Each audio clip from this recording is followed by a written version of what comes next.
Hola, buenas tardes.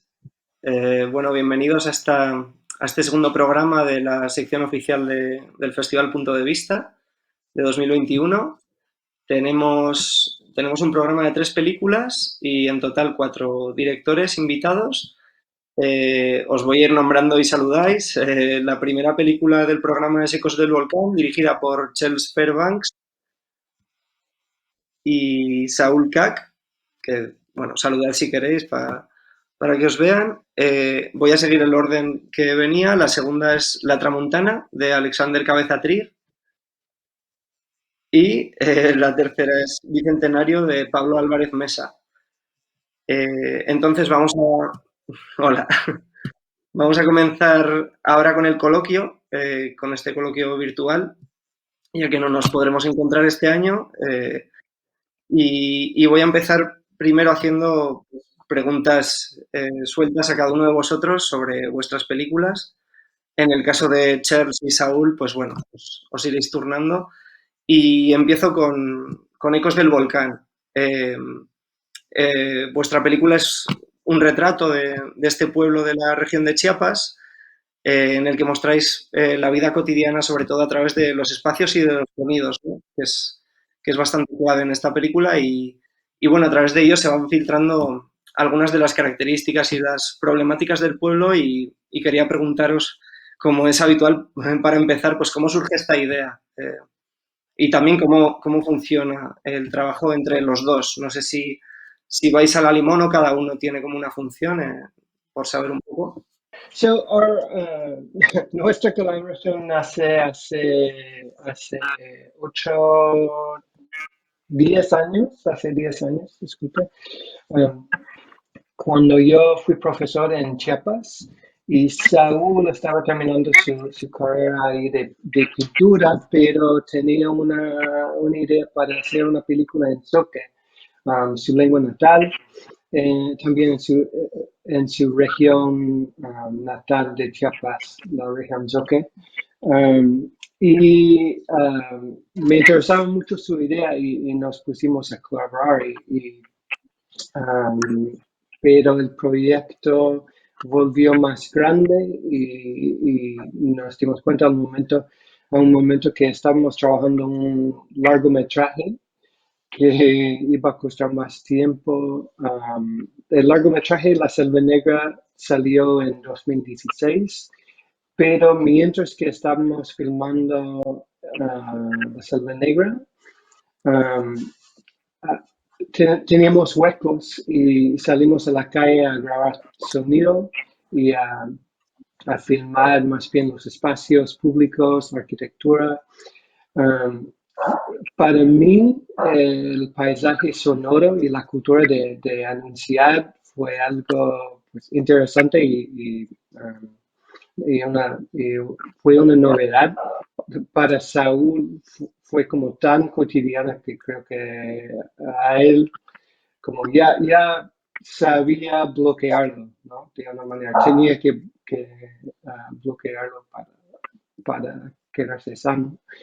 Um, pero él siempre fue nuestro sonidista, entonces él se encargaba de grabar estos sonidos y íbamos así explorando el pueblo así. Y Saúl, tal vez nos cuentas tú como más del volcán, el exilio y eso, y la historia de tu familia. Sí, pues en 1982, acá en Chiapas, en la zona norte del estado de Chiapas, hizo erupción el volcán Chichonal, provocando que mucha gente se desplazara hacia distintas partes del país, incluso otros actualmente fuera del país. Nosotros, mis papás fueron reubicados en la zona, en la misma zona Soque, en otro municipio que se llama Rayón, justo donde nosotros hicimos esta historia.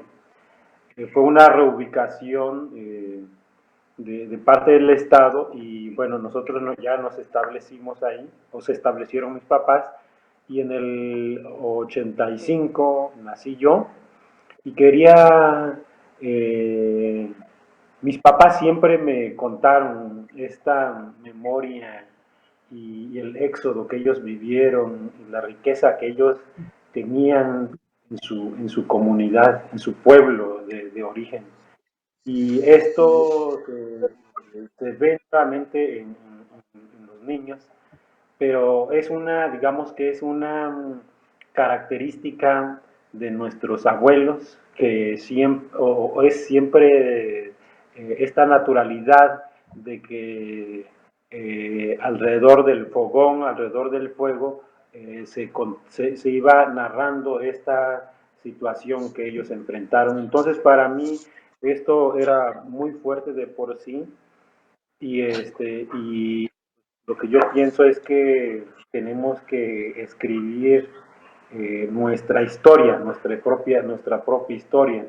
Lamentablemente o tristemente, mucho de, de la historia Soque no se encuentra escrita o no se encuentra o muy difícilmente puedes encontrar material bibliográfico, histórico que pueda con más referencia hacia el pueblo Soque. Entonces, por eso creo que es importante escribir esta historia nosotros, ¿no? Entonces, por eso es que con Charles pudimos, siento yo que pudimos unirnos, acuerparnos bien y trabajar bien en colectivo, o sea, en solidaridad y para poder mostrar esta situación que nosotros estamos viviendo. Muchas gracias a los dos.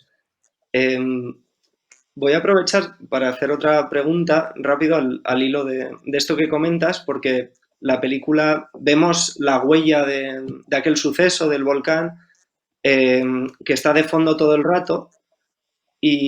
Pero me gusta cómo está hecho en la película, que no es digamos, la habitual película comprometida, sino que las cuestiones políticas se introducen poco a poco, ¿no? De forma, parece que discreta, pero a la vez muy evidente, como mostrando que están presentes en la vida cotidiana, pues la fuerte presencia de la religión, eh, la situación de la mujer, el alcoholismo también se ve ahí.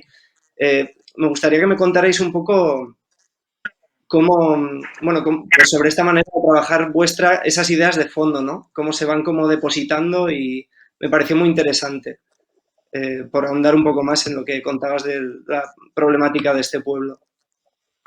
Me podéis responder los dos, como prefiráis ahora.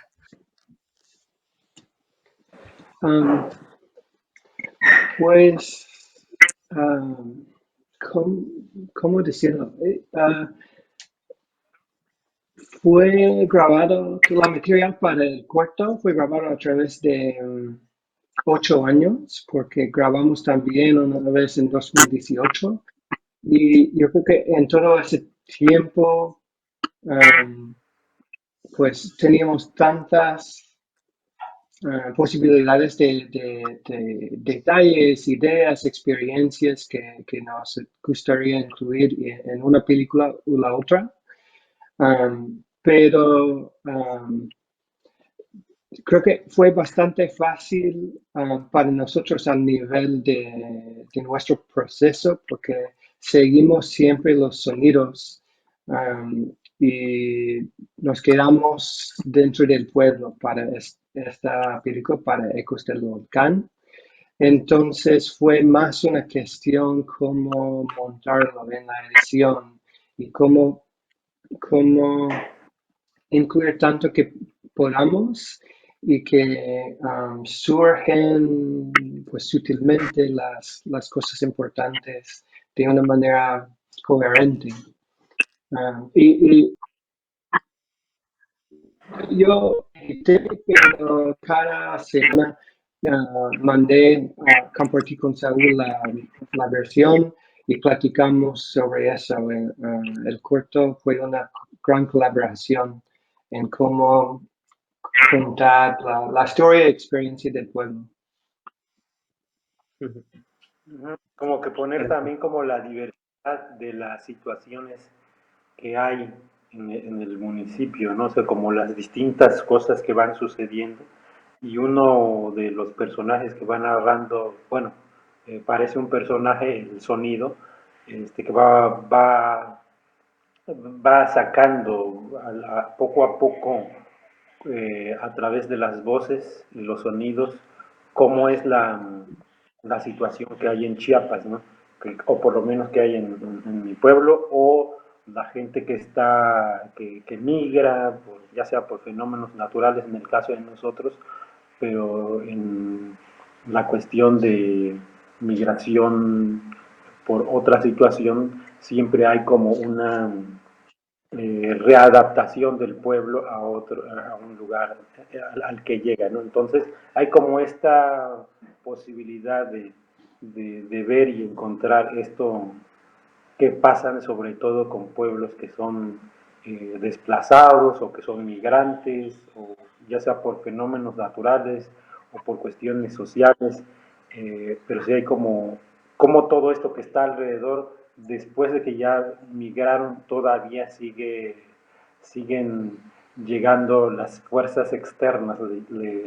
Así de pronto lo reflexiono y digo que son como fuerzas externas que van poco a poco entrando en los pueblos. Vale, muchas gracias.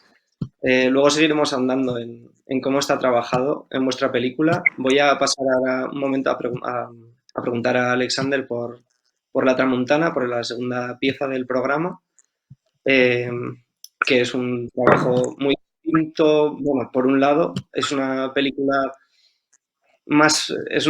muy poética, pero que une la voluntad artística con la antropológica, ¿no? He leído que eres antropólogo también y bueno, pues quería preguntarte un poco cómo, no sé si has hecho más películas o más trabajos de este tipo, quería preguntarte sobre cómo se te ocurre esta idea o cómo empiezas a trabajar en esto, porque he visto además que es un proyecto con bastante gente involucrada y me llama la atención. Muchas gracias. Pues primero el proyecto nace del interés por este viento, ¿no? El interés por el viento no solo como una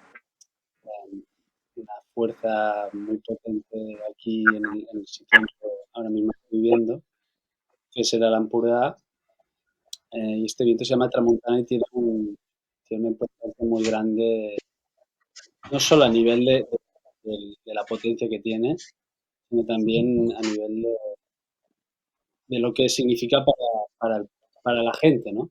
Tiene mucho, hay un arraigo muy grande y es una parte, digamos, intrínseca del territorio, ¿no? Entonces, eh, este es mi primer intento, todo fue como muy improvisado, ¿no? Y parte todo de experiencias o de imaginaciones que se conectan con este viento.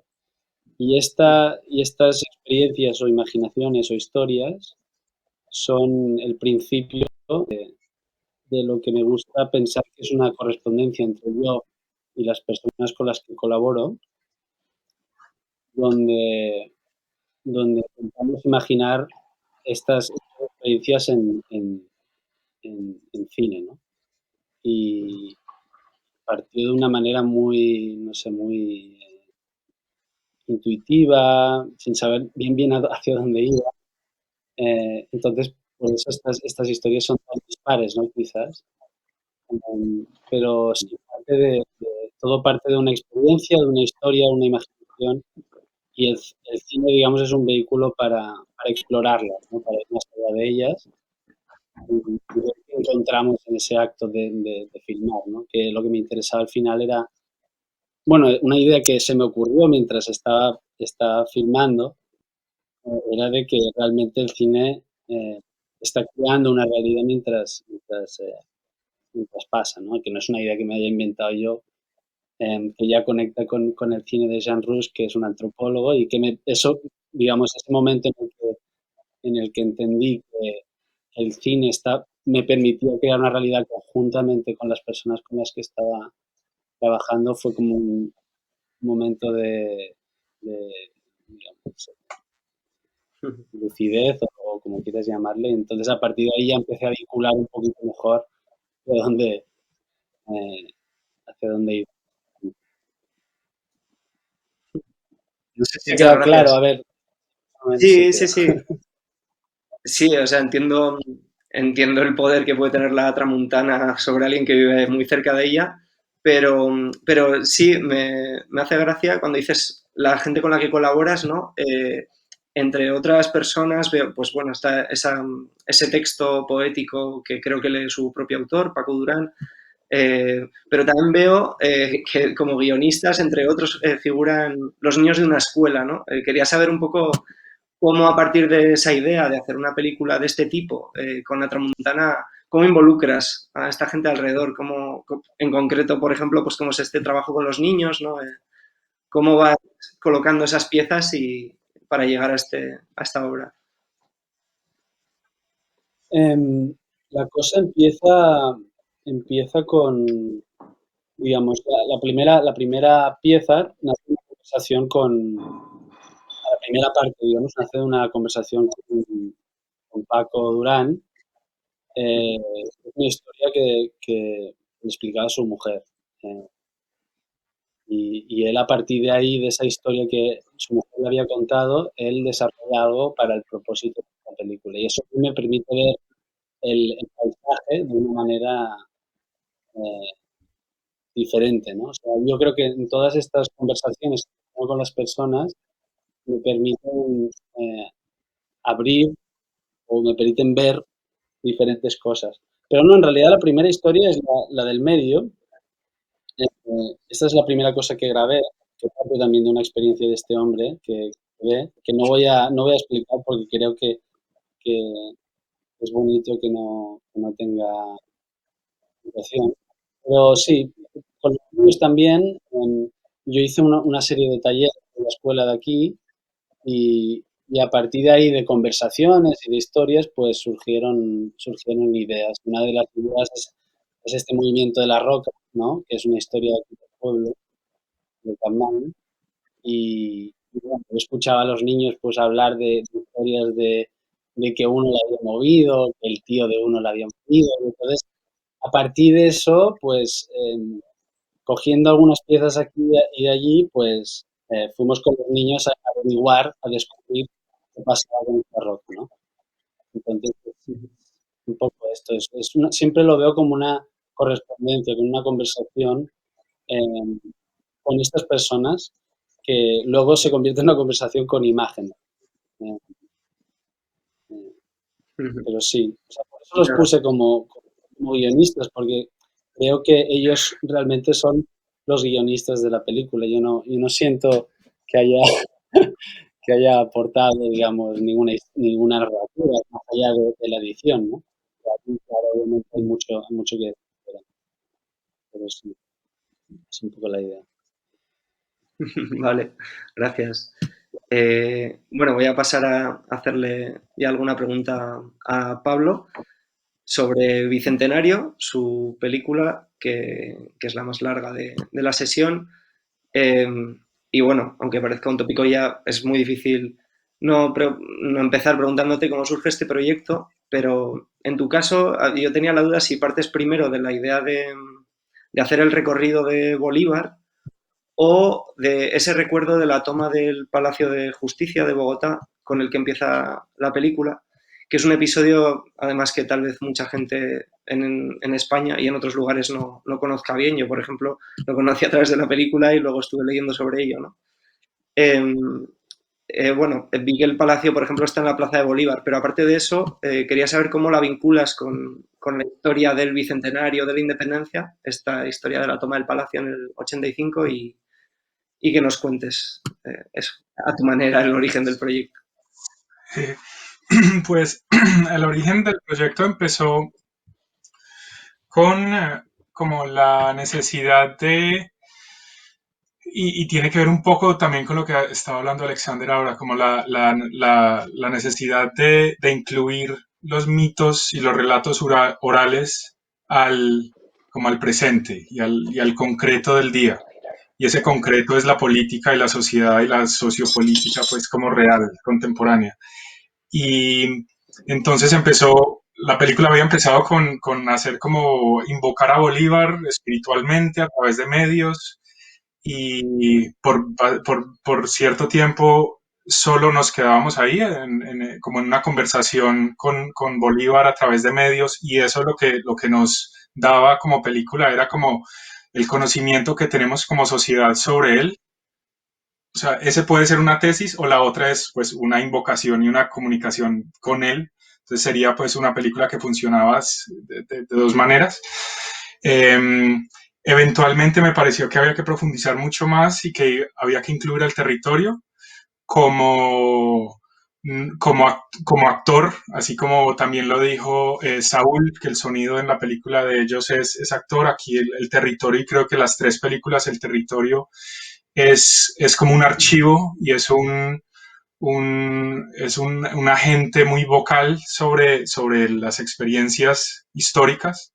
Eh, entonces me pareció fundamental incluir el territorio, y ya incluido el territorio, pues ya que estoy haciendo pues una travesía de toda la Ruta Libertadora, Bicentenario es la tercera parte de una trilogía de películas que siguen el trayecto de Bolívar en 1819, que empieza en Venezuela, pues en la frontera con Venezuela, y termina en Bogotá.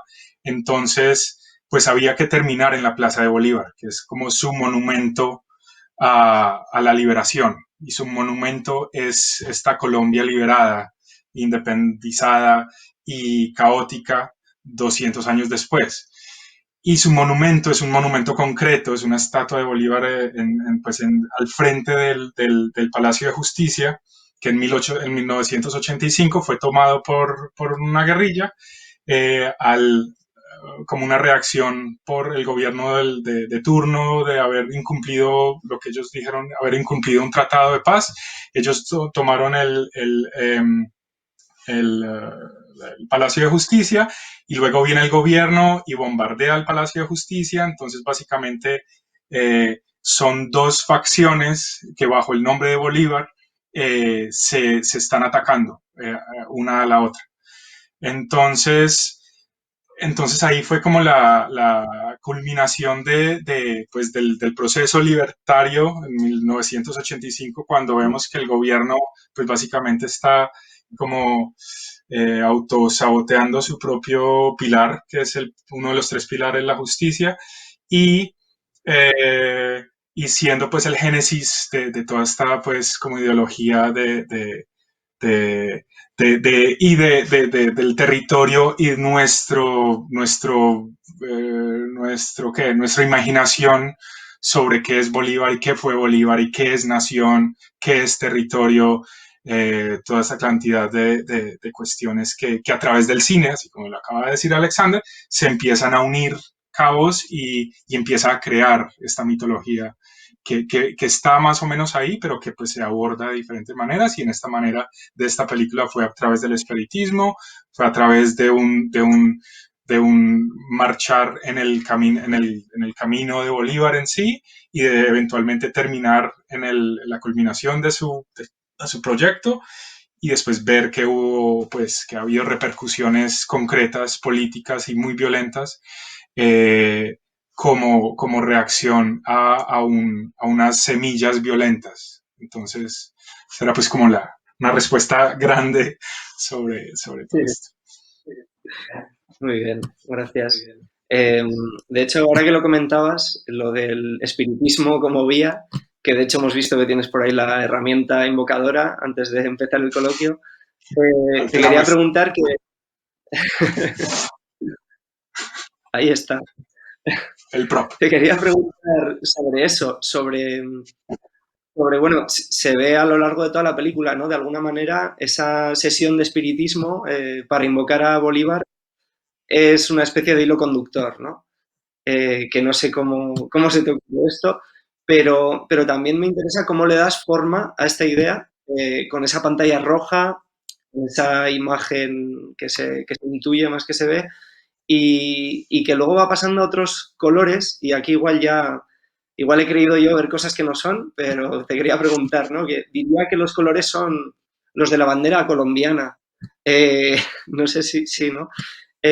Si nos puedes contar un poco sobre cómo trabajas esta idea de la invocación y también cómo le das la forma a esta.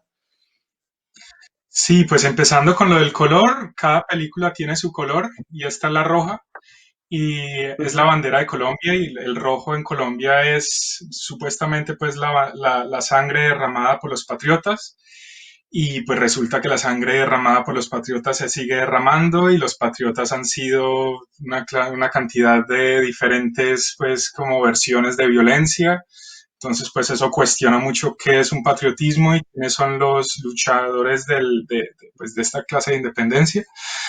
Eh, eh, y, y cómo empezamos con la cuestión de invocar a Bolívar como hilo conductor es pues una cuestión muy concreta, ni siquiera es poética y ni siquiera es metafórica, o sea, es concretamente cómo invocamos a Bolívar, cómo el bicentenario como acto político, como ritual político, dentro de la maquinaria política y la ingeniería política, funciona como un agente contemporáneo. O sea, no es que estemos celebrando el pasado, estamos actuando sobre el presente cuando hacemos una celebración, un ritual político del pasado.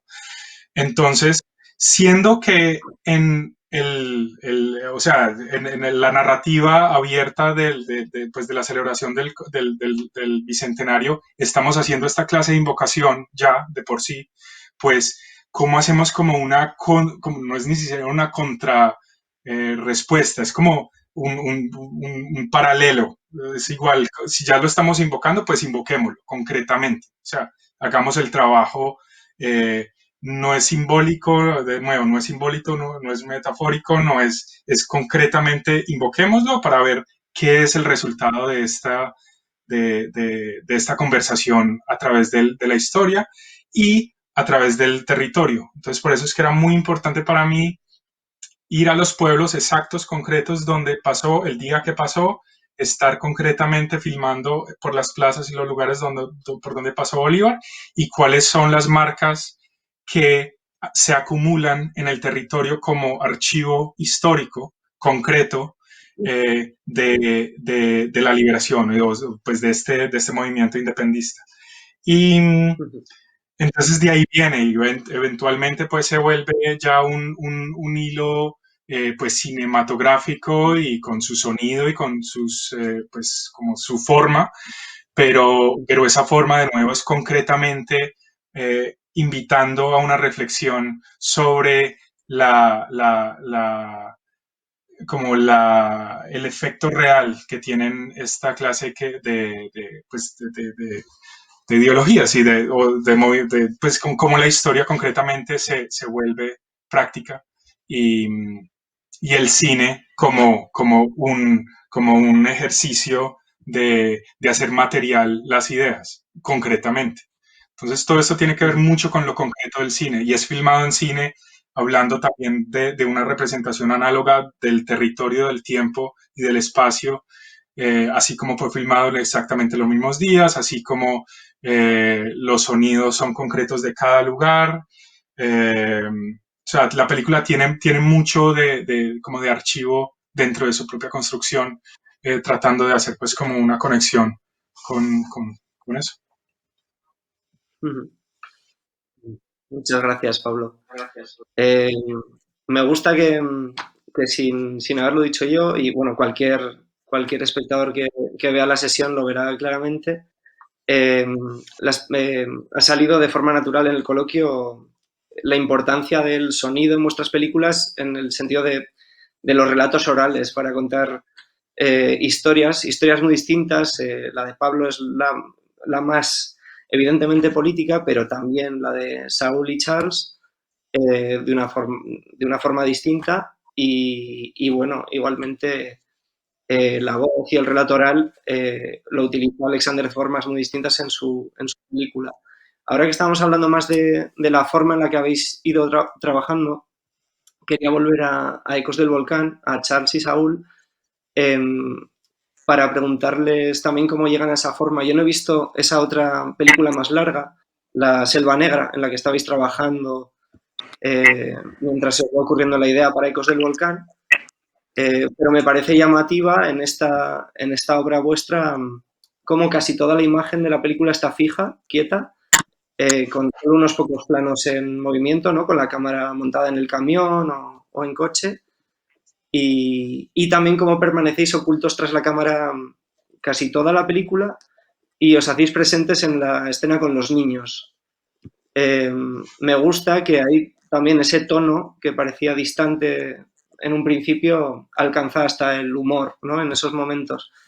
Me gustaría que me contarais cómo fueron surgiendo este tipo de decisiones, ¿no? Ya hemos visto las ideas que teníais en mente de lo que queríais contar, pero cómo llegáis a esta forma, si es por el camino, si teníais ideas predeterminadas, ¿no? La forma final que le queréis dar a la película. No sé si se me ha entendido. De hecho, hay una relación inversa con la Selva Negra y Ecos del Volcán al nivel de la cámara, como la cámara y la distancia, porque la Selva Negra lo filmamos a mano y siempre es muy íntimo, muy cerca a las dos protagonistas. Y Ecos del Volcán sí, por lo general es mucho más distante y siempre con pie, tripié. Aunque sí a veces está en un vehículo moviendo en el pueblo.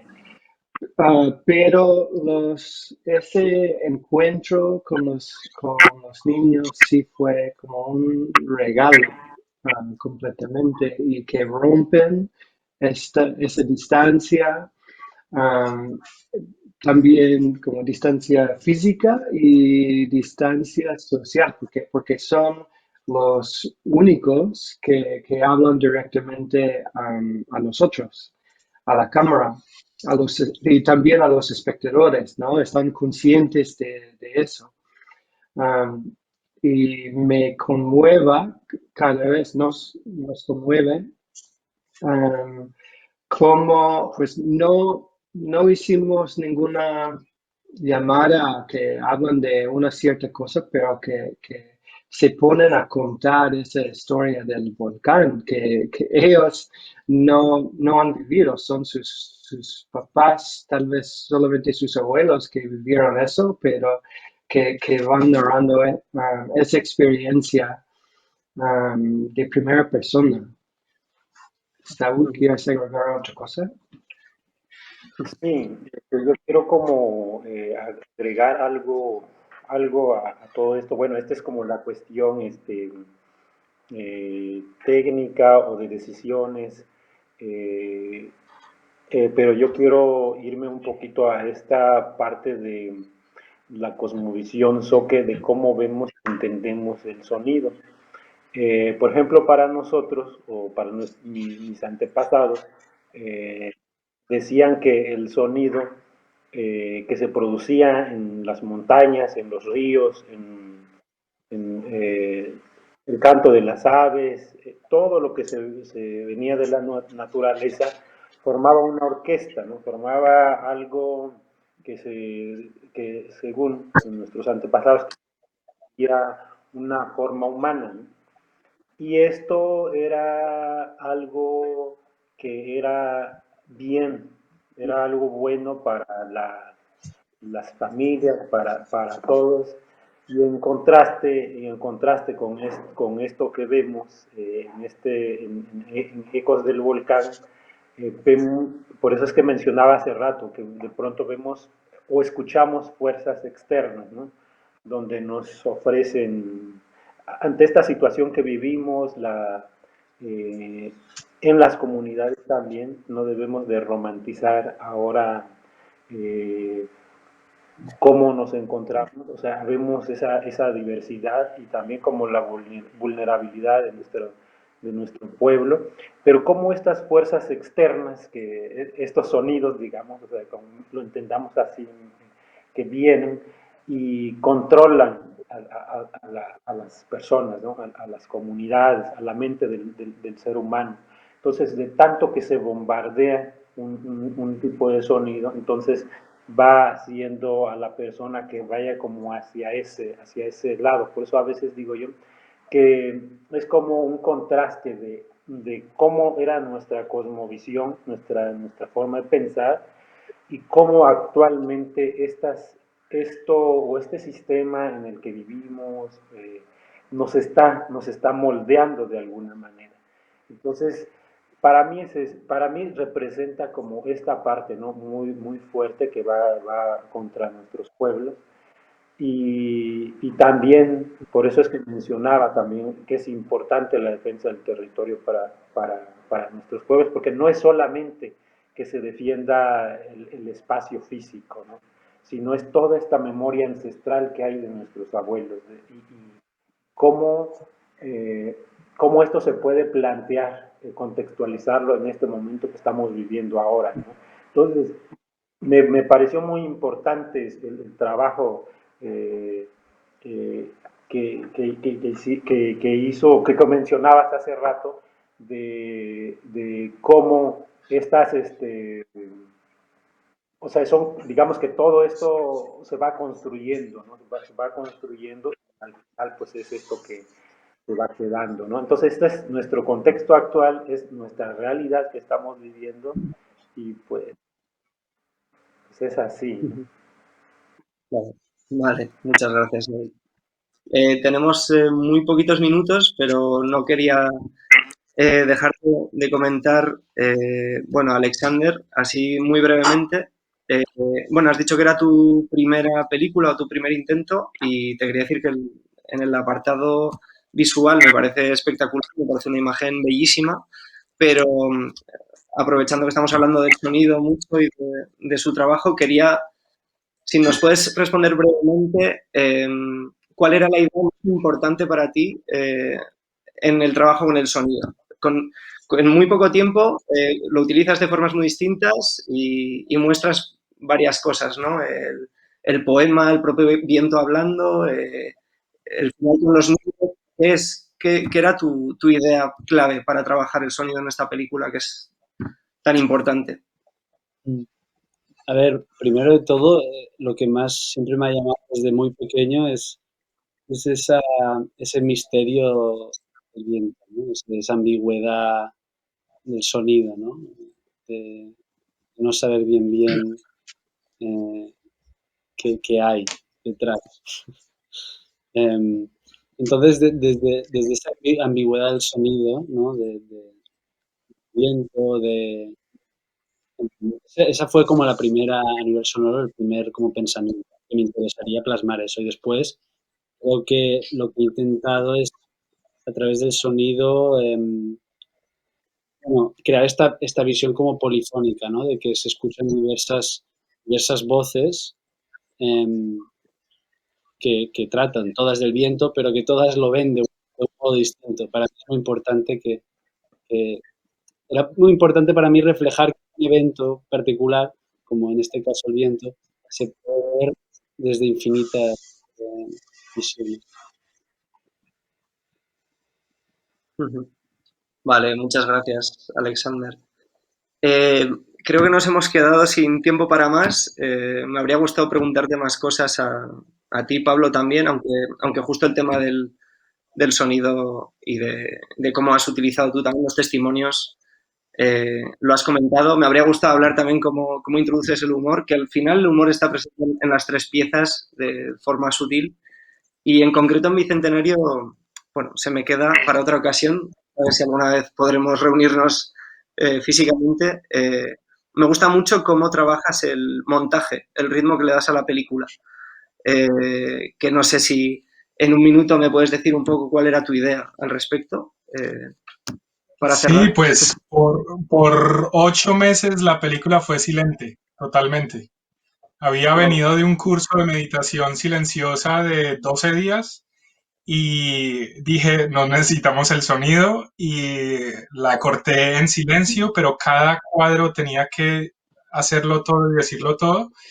Y sí, fue silente por mucho tiempo y después hice el sonido después. Pero había obviamente grabado pues el sonido en el momento y toda la cosa. Fue que después de la meditación dije que no necesitamos sonido, pero, y hablando muy rápido del sonido, en una de las visitas con una de las mediums, ella me dijo, antes de filmar, llega al lugar, reposa por 1 minuto y deja que los espíritus se reposen, que ellos van a aparecer luego en las grabaciones auditivas y en la imagen. Entonces esto también se volvió algo muy concreto del sonido y del desarrollo de diseño sonoro, donde no solamente se volvió pues como una estructura para mí cómo filmar y cómo grabar sonido, sino cómo editar el sonido también, dejando que el sonido dejara entrar a la película y saliera así como acaba de decir Alexander. Y como han dicho todos, yo creo que el sonido en las 3 películas tiene como formalmente como muchos aspectos que comparten. Pero sí, fue silente la película. Sí, pues es alucinante, la verdad, cambia mucho.